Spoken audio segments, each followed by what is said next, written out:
The sand of the Flavian Amphitheatre creates a slurry of red mud and yellow grit underfoot. It is 80 AD, and the roar of 50,000 citizens drowns out the singular, wet thud of a body hitting the ground. A Roman gladiator stands victorious, chest heaving, but the spectacle is not over. The true horror regarding female prisoners is just beginning behind the heavy oak gates. He does not look at the crowd. He looks at the Golden Theatrical Mask resting on the barrier, a smiling face meant to hide the terror to come. Why did the Empire compel its champions to participate in these specific shadowy rituals once the main combat ended? And what evidence of these backstage atrocities did the Senate try to bury deep beneath the stone foundations? The sun beats down, but the air is already cold.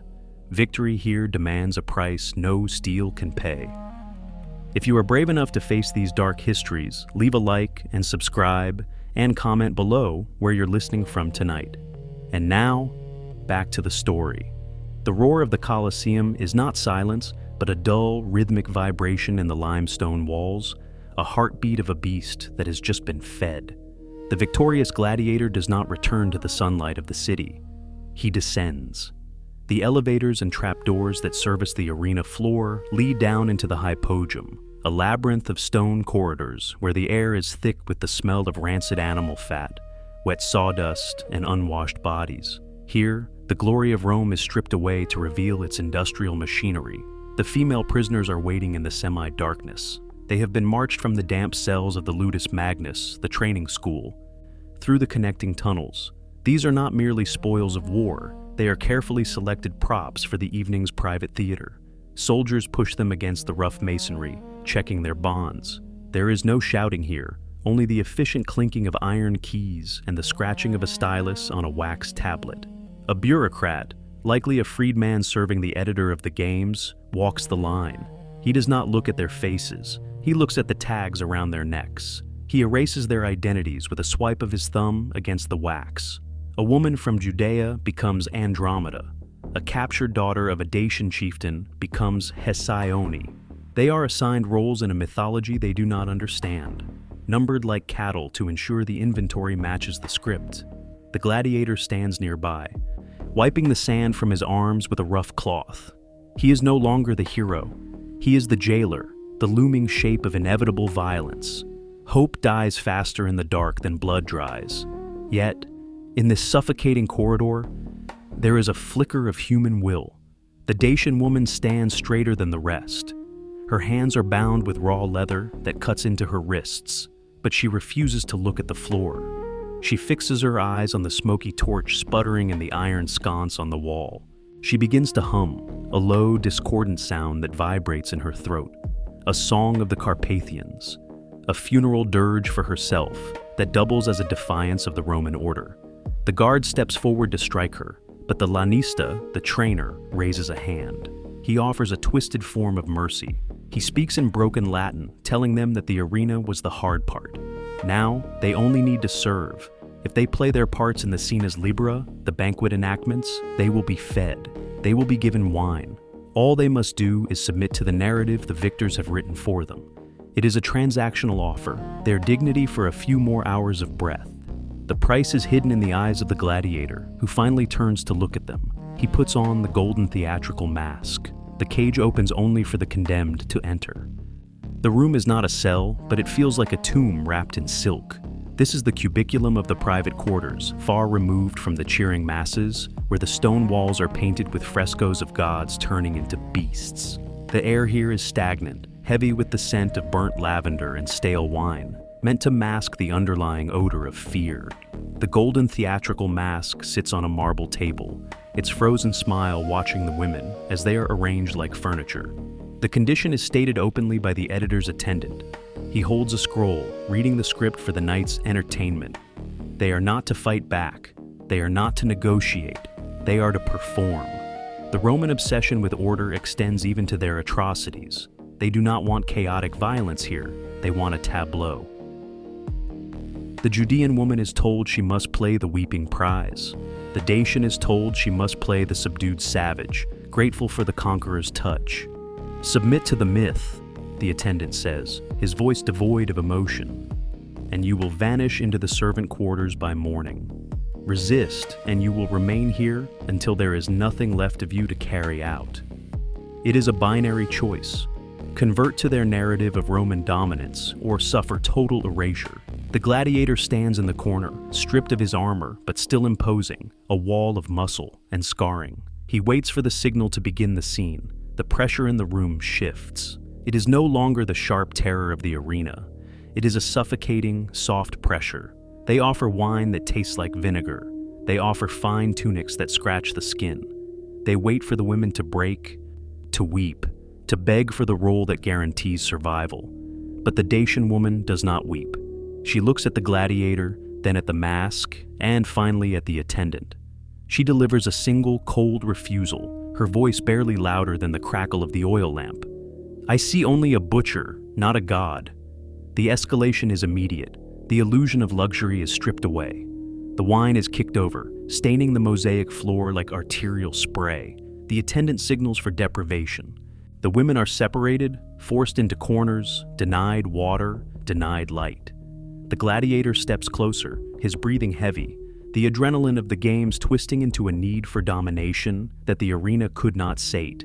This is the core why of the horror. The arena proved Rome could kill the body, but these private rooms were designed to break the spirit. They needed the barbarians to acknowledge their inferiority. A king without subjects is just a man alone in a room. Yet, the intention inverts. The silence the women maintain becomes a fortress. The Dacian woman closes her eyes, not in surrender, but in discipline. She retreats into the memory of the mountains, the cold wind of the Danube. The silence was meant to be their punishment, a void where they would beg for engagement, but she wears it like iron armor. By refusing to scream, by refusing to play the part of the weeping victim, she denies the gladiator his true victory. He can hurt her, he can take her, but he cannot conquer her.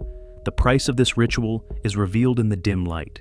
For the women, the price is their physical autonomy, a trauma etched into the skin. But for the gladiator, the price is his soul.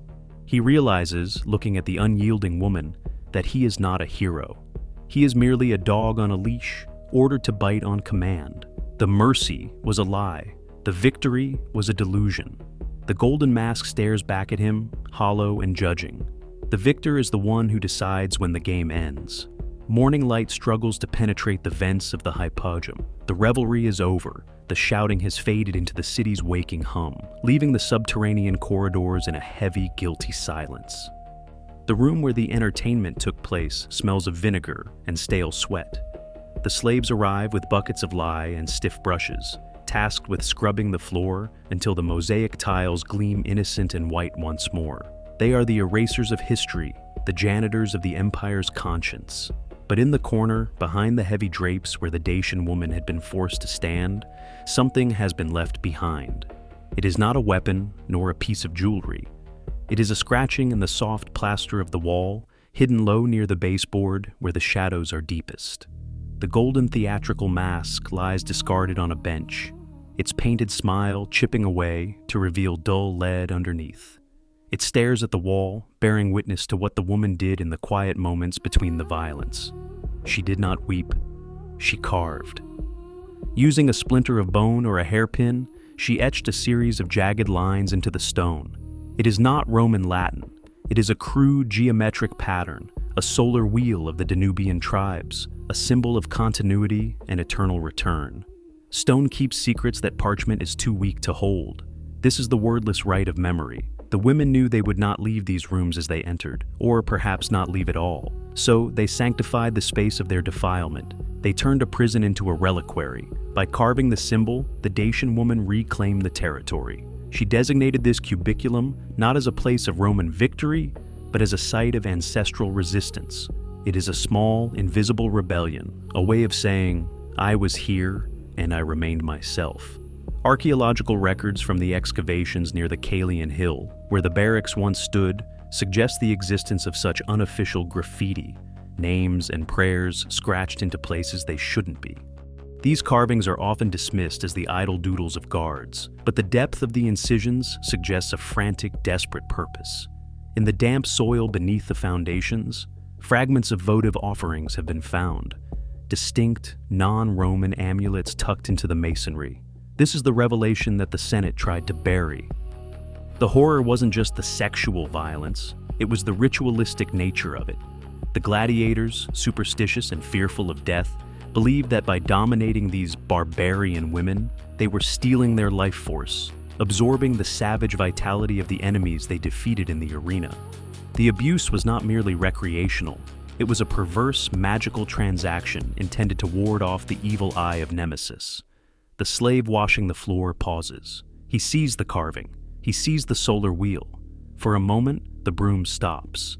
He looks at the golden mask, then at the wall. He dips his brush in the lye, poised to scrub the carving away, to finish the work of the empire. But he hesitates. He knows that to erase the mark is to kill the woman a second time. History is written by the victors, but it is haunted by the survivors. The lie does its work. The slave, under the watchful eye of the overseer, applies the brush with rhythmic, heavy strokes. The white chemical froth eats into the limestone, dissolving the dirt, the wine stains, and the faint, jagged scratching of the solar wheel. The Dacian woman's final testament is smoothed away until the wall is blank once more, ready for the next prisoner, the next night, the next inscription that will never be read. Upstairs, in the administrative offices of the Ludus, a scribe dips his reed pen into black ink. He opens the ledger for the day's events. He records the cost of the sand, the price of the animals, and the bonus paid to the victorious gladiator. When he reaches the section for the prisoners, he does not write their names. He does not write Dacian royalty or mother from Judea. He writes a single, bureaucratic abbreviation, ad bestias to the beasts, or simply Exodus. They are converted into accounting errors, deducted from the inventory like broken pottery. The bodies are not returned to the north or the east. They are carted out under the cover of night through the Libetinian gate, the portal of death, and taken to the Puticuli, the mass pits beyond the Esquiline gate. There, they are mixed with the refuse of the city, the broken amphorae and the ash of the bathhouses. Rome excels at two things: building eternal monuments and burying the cost of their construction. Centuries grind the stone down. The Flavian Amphitheatre cracks. The marble cladding is stripped away to build palaces for popes. The hypogeum fills with earth and rain. The screams that once bounced off these walls have dissipated into the atmosphere, leaving no physical trace. Modern tourists walk the gangways now, looking down into the maze of ruins. They see the engineering, the complexity of the elevators, the scale of the spectacle. They imagine the roar of the crowd and the clash of steel. They do not hear the silence of the private rooms, but the echo remains for those who know how to listen. Return to that first image, the gladiator standing in the red mud, the crowd screaming his name. See him now, not as a hero, but as a man alone in the dark, washing blood from his hands that will never truly be clean. The Golden Theatrical Mask survives, sitting behind glass in a museum, its metal smile polished and bright.